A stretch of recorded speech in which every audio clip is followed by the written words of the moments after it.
Your thoughts are not just passing clouds, they are blueprints. Every image you hold in your mind, every belief you nurture, quietly builds the architecture of your life. Success, failure, joy, pain, they all start with a single, silent decision inside your head. The world doesn't shape you, your thinking does. This book is not about motivation. It's about transformation. It's a manual for reprogramming your inner dialogue until your reality has no choice but to follow. Because the truth is simple yet terrifying. You already are what you think about most of the time. Chapter 1. The Blueprint of Thought. Your life is not an accident. It's a construct composed piece by piece by your thinking. This first chapter establishes the central thesis. Thought is creative energy. What you habitually think about forms neural pathways, shapes decisions, and programs behavior over time. If you wake and sleep with the same worries, your life scaffolds itself around worry. If you imagine possibilities with vivid consistency, reality starts rearranging to fit those images. This isn't mystical speak, and it's practical wiring. The brain is plastic. Repetition strengthens circuits. Attention allocates resources. The chapter opens with a simple exercise. Monitor your inner narrative for one full day. Note the dominant images, the recurring complaints, and the stories you tell yourself about what's possible. That alone shifts awareness. Most people discover they are thinking in autopilot, replaying scripts from childhood or culture. Awareness is the first tool for change because you can't correct what you cannot see.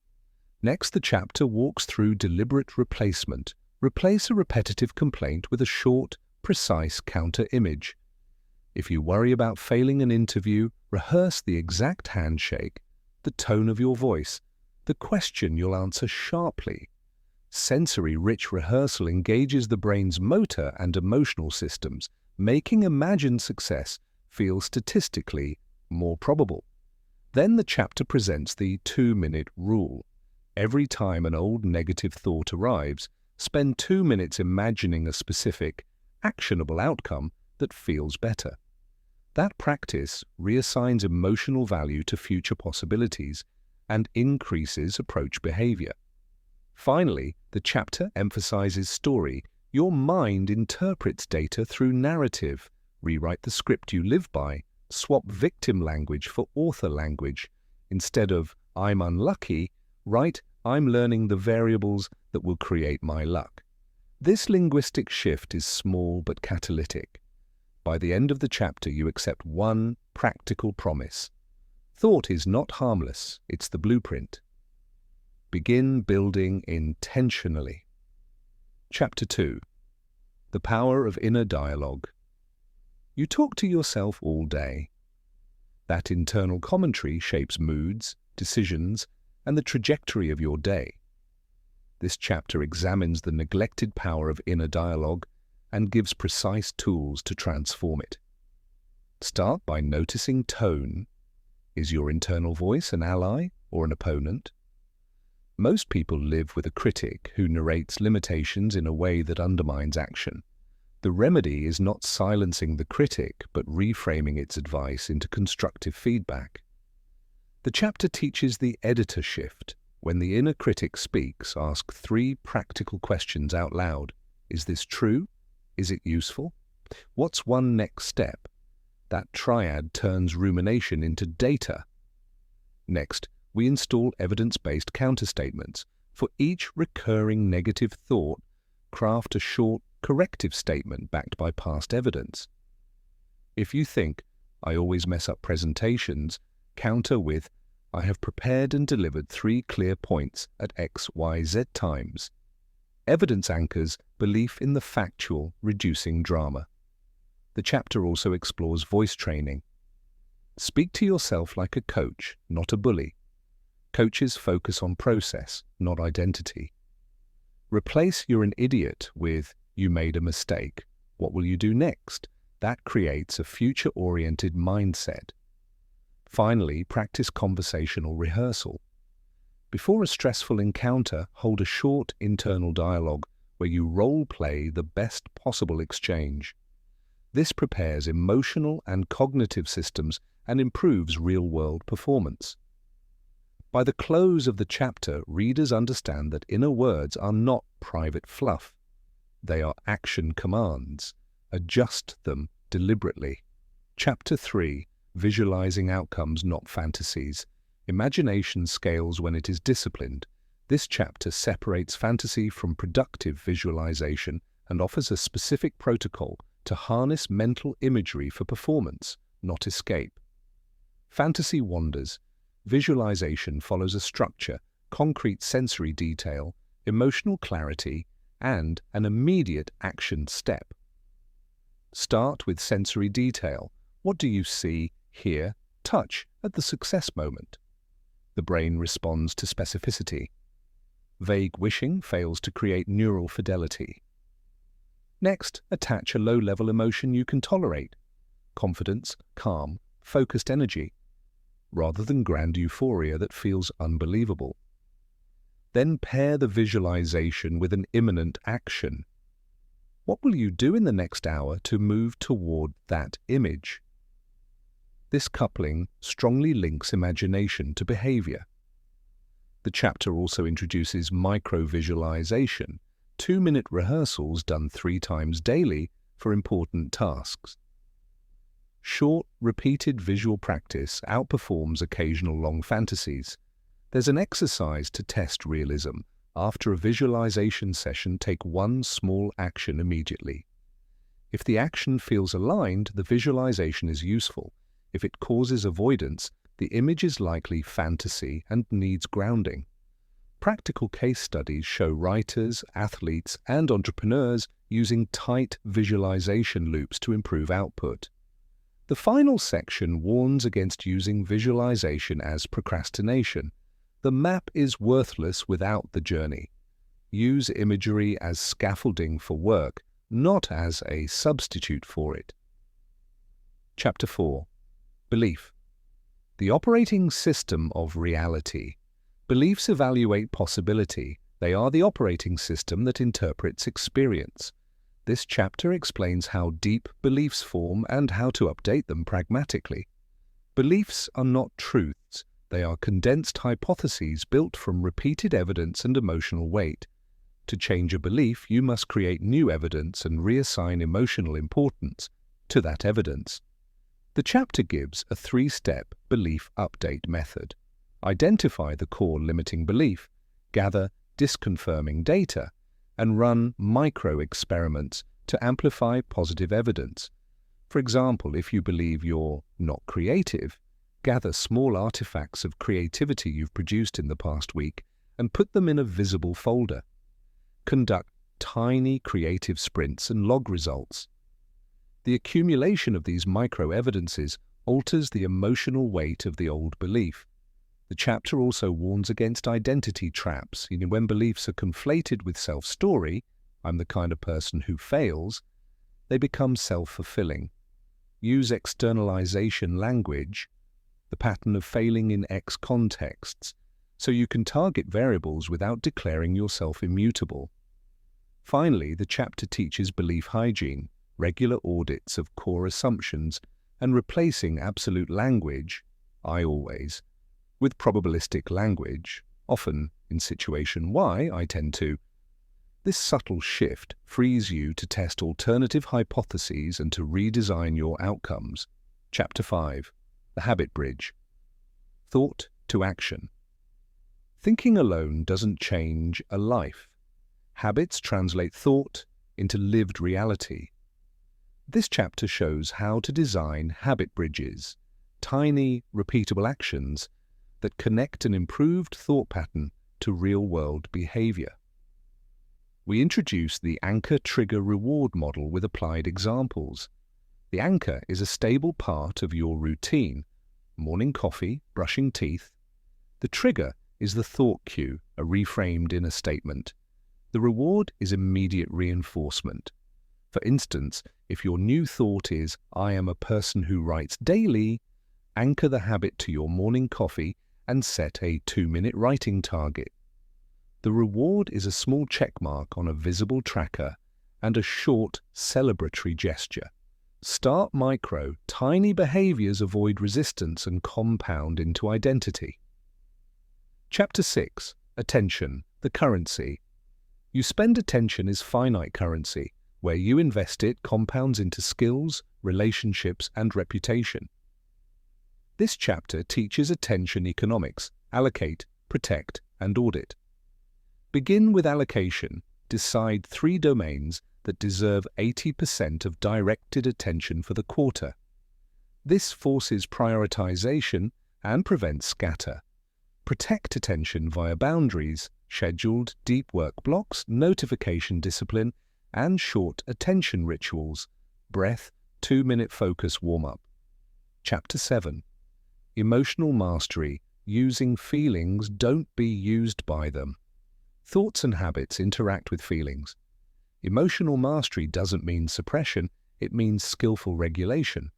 This chapter gives a toolbox, naming emotions accurately, short-circuiting reactivity, and using feelings as data.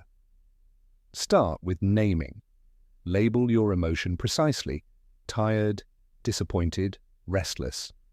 Rather than vague, bad. Labels calm the nervous system and create distance. Then practice a 2-step reactivity protocol. Breathe for 10 seconds, ask, what does this feeling want me to do? And choose a value-aligned action. Chapter 8. Focus on inputs, not obsessing on outcomes.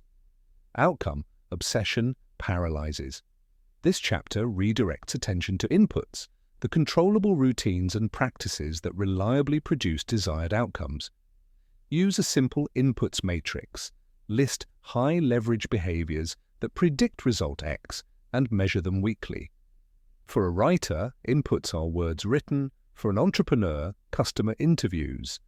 Focus on the process metrics, not vanity outcomes. Chapter 9. Environment and association. The company. You keep your thoughts are influenced by your environment and the people around you. This chapter explains how to cultivate an external ecology that supports the inner work. Start with physical environment tweaks, declutter, create a dedicated work corner, and control sensory inputs, light, sound. Social environment matters more. Audit your proximity, who drains energy, who amplifies possibility. Optimize for 2 types of people: mentors who push you out of your comfort zone and peers who share consistent standards. Reduce toxic exposure and invest in networks that normalize growth. The chapter also encourages ritualized associations, weekly mastermind sessions, co-working circles, and mutual accountability. Your mind becomes the average of the 5 voices you listen to most. Choose carefully. Chapter 10. Persistence, the long game of thought. Practice change is incremental and persistent. This final chapter in the first 10 dismantles shortcuts and emphasizes long-horizon persistence. Persistence here is not blind stubbornness, it is disciplined revision and steady repetition. Use a yearly compounding plan. Pick one major area and commit to the same small action daily for a year with monthly reviews. Track progress visually. When motivation dips, return to curiosity. What small tweak will make the next week more interesting? Use social contracts to protect momentum. Public commitments to trusted peers can raise the cost of quitting. Finally, practice patient celebration, recognize micro milestones, and let the reward be progress, not perfection. Over time, the repeated mental rehearsal, the habit bridges, the environment design, and the attention economy combine into a single outcome, your life shaped by the thinking you do consistently. You become what you think about. Chapter 11. Rewriting core narratives. Your core narratives are the deep scripts running under surface thoughts. They answer questions like who you are, what you deserve, and what's possible. These narratives form in childhood, get reinforced by a handful of big events, and then quietly steer decades of decisions. To change them, you must surface the script, interrogate its origin, and author a new, testable version. Start by journaling one limiting narrative you hear most. I'm not enough, I'll never be safe, or I fail when stakes are high. Trace it to origin, which event repeated it. Then craft a counter-narrative in present tense that contains proof. I am learning skills that produce results. Here is evidence, X, Y, Z. The technique isn't denial, it's evidence building. Run micro-experiments that generate small, undeniable data points that contradict the old script. Short presentations, tiny product releases, helpful social risks. Log outcomes in a private dossier. When your dossier accumulates, the new narrative gains emotional weight and neural footing. Complement experiments with ritualized language, a 2-sentence morning affirmation framed as a commitment, not flattery. Pair language with action, speak the new script, then do the smallest aligned behavior immediately so the brain links statement to reality. Over months, reauthoring becomes habitual. The old story loses emotional charge and the new one gains default status. Remember to keep language specific and bounded. I'm competent in negotiation context is more actionable and testable than I'll succeed. The point is iterative proof, not empty optimism. Change your story and your choices will follow. Chapter 12. The neurochemistry of thought practice. Thoughts are biological events. They release chemistry that shapes motivation and memory. Understanding the neurochemistry helps you design practices that stick. Dopamine rewards prediction and progress. Cortisol signals threat and narrows thinking. Oxytocin deepens social learning. Use this, design micro-wins to trigger dopamine. Visible tick boxes, brief public accountability to trusted peers, and immediate small rewards. Reduce cortisol by structuring safe practice. Low-stakes rehearsals, progressive exposure, and ritualized recovery after stress. Boost oxytocin by learning in pairs or microgroups. Mutual feedback produces bonding that makes practice pleasurable. Concretely, when you train a thought habit, always end sessions with a small, repeatable win and a social check-in, one line of progress sent to an accountability partner. That triple, progress, safety, social, encodes the practice faster than lonely grind. Also use tempo, short, intense focus, with rest optimizes consolidation. The brain stores learning during recovery. Finally, respect sleep. Memory consolidation requires it. Thought practice without rest is wasted work. When you design mental exercises with chemistry in mind, habits form faster and stick longer. Chapter 13. Cognitive Tools, Questions that Reframe Reality. The right question changes thinking. This chapter hands you a toolkit of reframing questions to interrupt old loops and open new possibilities. Use "What's another plausible explanation?" to dissolve catastrophizing. Use "What's the next micro step I can take?" to convert anxiety into action. Ask, "What would I advise my best friend to do?" to externalize bias. A specific technique, the 3-frame question. Re-evaluate a problem across time frames, next hour, next month, next 5 years, to reduce immediate reactivity and find leverage. Another is the evidence audit. List 3 facts that support your fear, 3 that contradict it, and 1 tiny test that produces new data. Powerful questions are procedural. They change the brain's search algorithm. Make a pocket list of your top 5 reframing questions and use them when a reactive thought appears. Over time, you'll notice fewer runaway stories and more tactical experiments. Chapter 14. Creativity as an engine of thought. Transformation. Creative thinking rewires possibility maps. When you generate alternatives, you break habitual patterns and create new neural routes. Creativity is not mystical. It is disciplined practice. Use constraints to fuel creativity. Time limits, resource caps, and odd combinations produce surprising solutions. The chapter introduces deliberate creative sprints. Pick a problem, give yourself 15 minutes, force 10 novel ideas, and then pick one tiny, experimentable idea. The aim is volume over initial quality. Novelty comes from quantity. Pair sprints with adjacent thinking. Borrow patterns from unrelated fields, design, ecology, music, and translate them into your domain. Creativity also needs low judgment spaces. Keep a private bad idea file.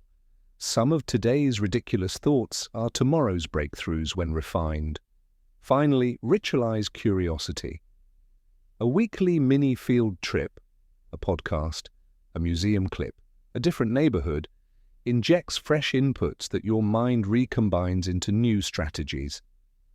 Creativity remaps thought. With practice, it becomes a daily tool, not a rare gift. Chapter 15. Decision. Architecture. Choosing. When the mind wavers. Thought shapes choices. Design choices to reduce regret and paralysis. Decision architecture is about pre-commitment, default rules, and exit criteria. Pre-commitment removes the temptation to change course under stress. Set time-limited trials. We'll test this for 4 weeks. And defined exit rules. If metric X fails, pivot to Y.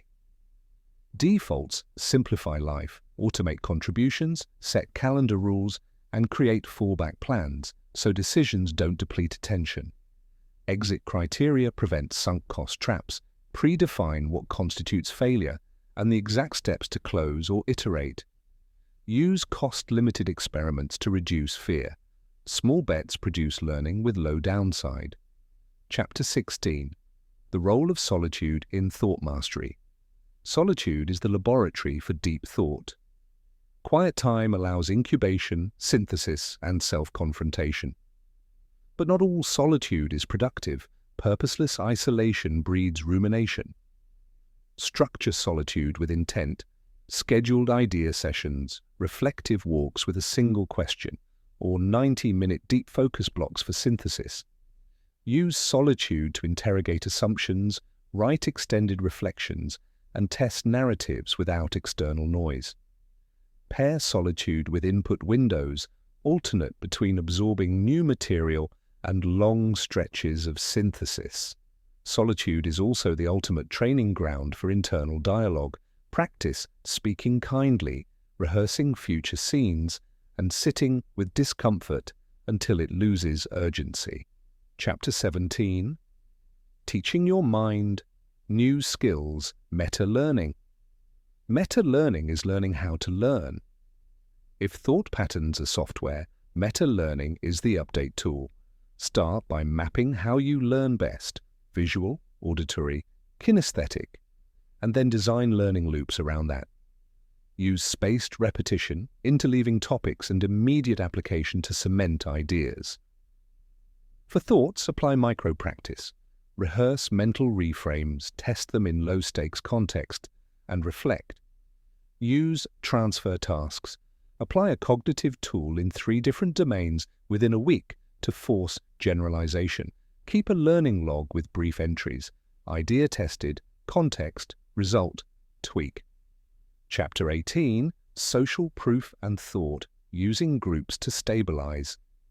Change, group dynamics, amplify thought change, harness social proof intentionally, join small cohorts with aligned habits, commit to public micro-goals in trusted circles, and use shared rituals to anchor new thinking.